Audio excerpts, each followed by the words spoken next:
panjang Muneng ya nek. Wonten. Pamane Muneng. M. Muneng niku M riyen nggih mau. M. M niku makmur rakyate. Makmur rakyate bijaksana, kepala desane disiplin sedaya perangkat desane dados negara ingkang maju. Desa sing maju. Iya. Desane lek maju, negarane nggih nderek maju. Desa ki ya negara cilik ya apa desa. Dadi kuwi M ya. Unggah-ungguh niku sampun dados kabudayaane masyarakat Muneng Rama. Dados unggah dadi budayane masyarakat Muneng. Nggih, tata krama niku nomor tunggal.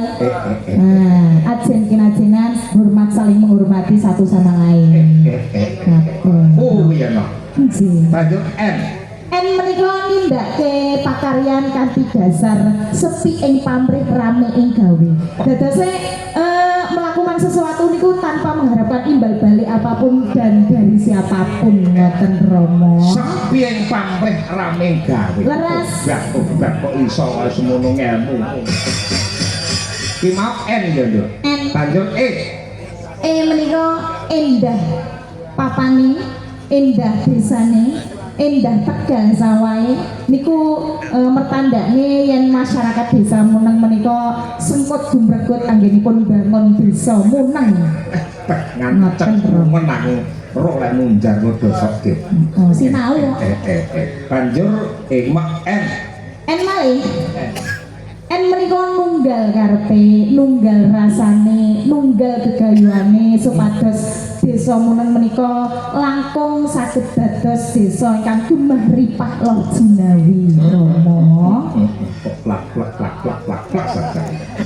Sekolah iki ning ndi? Dina paling sanawiyah.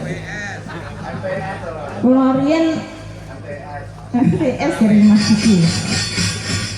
Banjur G. G menika huruf pungkasan nggih Rama. Gondelan agama kang suci kang dadi paugerane masyarakat Muneng dados desa Muneng menika desa ingkang ayem karta tentrem tur raharja tebih saking rubeda lir ing sandik kala Rama.